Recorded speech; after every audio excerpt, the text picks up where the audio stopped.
Hello hi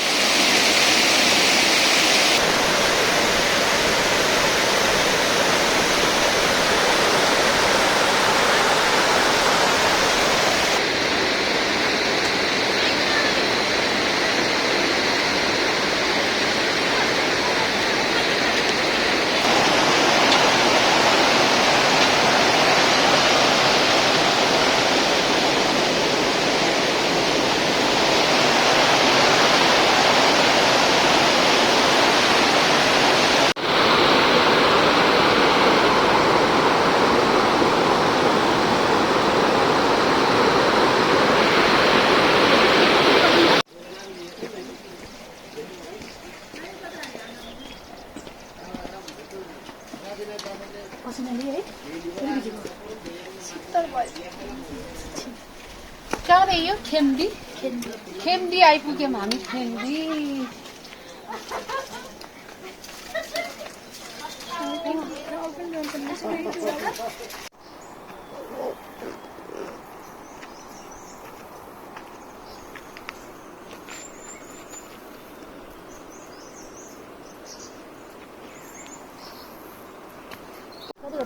ल आउनुस् नमः शिवाय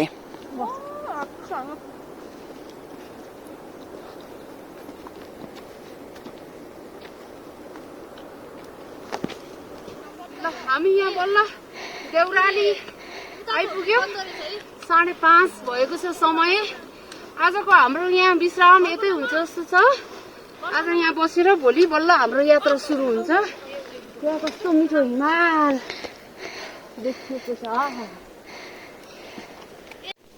हामी हिजो आएर यहाँ देउरालीमा बास बस्यौँ अब यो बिहान 6:30 बजेको हाम्रो बिहानको यात्रा हामी लौरी विनायकसम्म पुग्ने हाम्रो सोच छ हेरौँ कहाँसम्म हुन्छ शुभ यात्रा त्यस्तै होला 1 घन्टा पौनी घन्टा भन्नुहुन्छ खै उहाँले ठाडो उकालो रहेछ नि त यो लौरी विनायक पुग्ने ओहो अन्त ल मित्रहरू कस्तो हुँदैछ सानी सानी मित्रहरू पनि यहाँ यात्रामा एकदमै हामी आजको अलिअलि अक्सिजनहरू पुरै फाल्दै नाकबाट हामी लाग्दैछौँ उकालो ठाडो आनन्द पनि आइरहेछ रेस्ट गर्ने हो कि एकछिन म त रेस्ट गरेँ कस्तो हुँदैछ कला मित्र ल आउनुहोस् आउनुहोस् अब यो हामी पौनी घन्टा जति अझै हिँड्नुपर्छ नि उकालो अनि त्यसपछि यो अलिकति ठाडो उकालो रहेछ अनि यस्तो छ हेर्नुहोस् रेस्ट गर्दैछु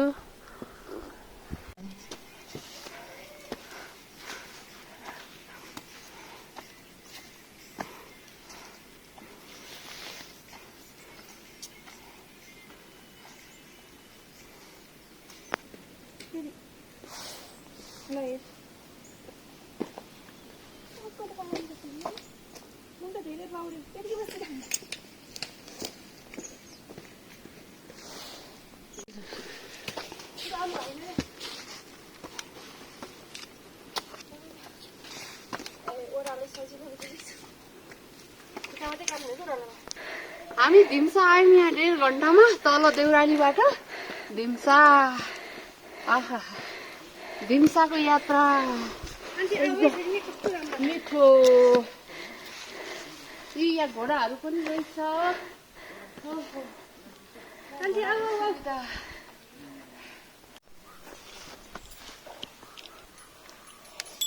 निधारमा हो त्यहाँ भयो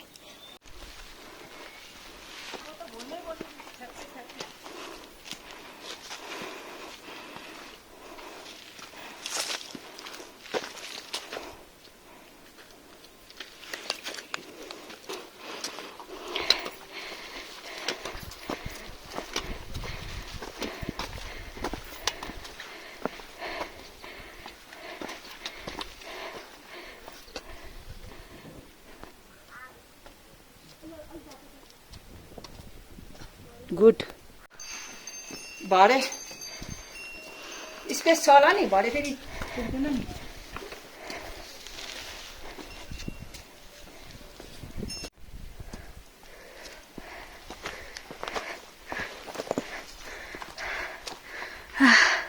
सेतो हिमाल देखिएको छ। कस्तो आनन्दको।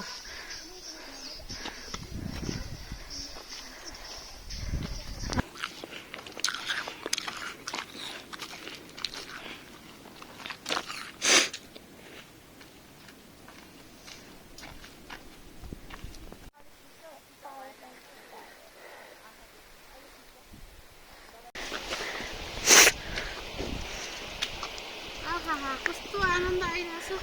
ठाडो उकालो पछि यो तेर्सो रेलिङको बाटो हुँदै यहाँ झर्ना पनि आइस जमेको झर्ना हेर्दै हेर्दै यसको आनन्द लिँदै अब हामी फेरि अलिकति उकालो चढ्दैछौँ। धेरै आनन्दित भइरहेछ नि। चट्टानहरू हेर्नु त यस्तो मजाको चट्टानहरू यो यहाँको।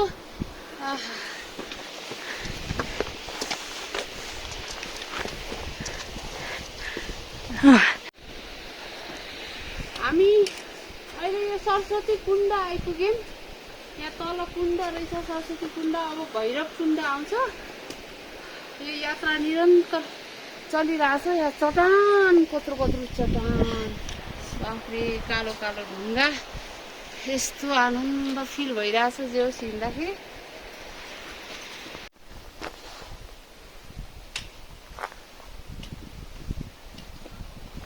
गोसाइकुण्ड अब आधा घन्टा भैरव कुण्ड अब यहाँ तलतलबाट अब हामी भैरव कुण्ड हेर्दै जान्छौँ। अब हामी यही बाटो ट्रेल हुँदै हुँदै लास्ट पछाडि देखेको बिल्डिङ चाहिँ त्यो चाहिँ हाम्रो डेस्टिनेसन छ। that's भैरव कुण्ड। अब आइपुग्नु आधी घन्टा भयो। म यहाँ तल गोसाइकुण्ड दर्शनको लागि पवित्र स्थल झर्दैछु। कुण्डको पानी स्पर्श गर्नको लागि भगवान भोलेनाथ गोसाइकुण्ड बाबाको आशीर्वाद लिनको लागि म तल सिडीबाट झर्दैछु। यहाँ तल मन्दिर माथि त्रिशुलले घोपेर पानी निकाल्नु भएको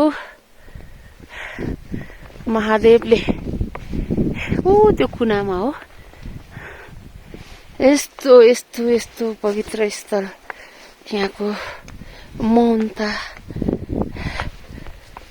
एनर्जी यो अनुभूति गर्ने सौभाग्य मलाई मिल्यो। परमात्माको कृपा। आज यहाँ बस्ने योजना त बनाइराखेको छु।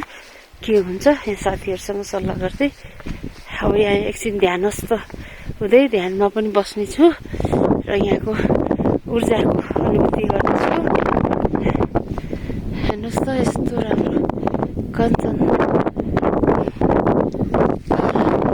भगवानको कस्तो लीला छ, कस्तो कृपा छ है। अहिले पो यो व्यवस्थित भयो। गाडी घोडाको बाटो यस्तो सजिलो पहिला कस्तो थियो होला त्यो बेला। भगवानको कस्तो शक्ति।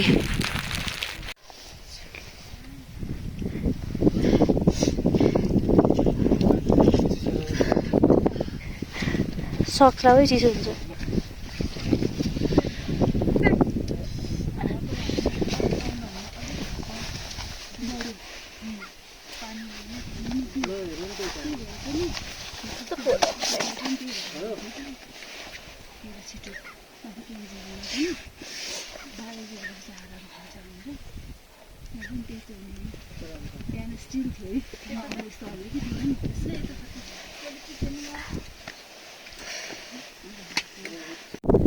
गोसाइकुण्डबाट हामी अब तलतिर झर्दैछौँ।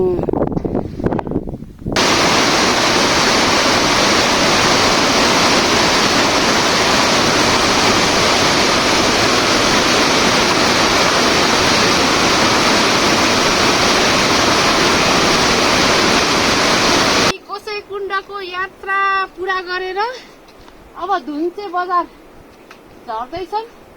4 दिनको हाम्रो यो गोसाइकुण्डको यात्रा पुरा भएको छ। एकदमै आनन्दको साथले हामी दर्शन गरेर गोसाइकुण्डको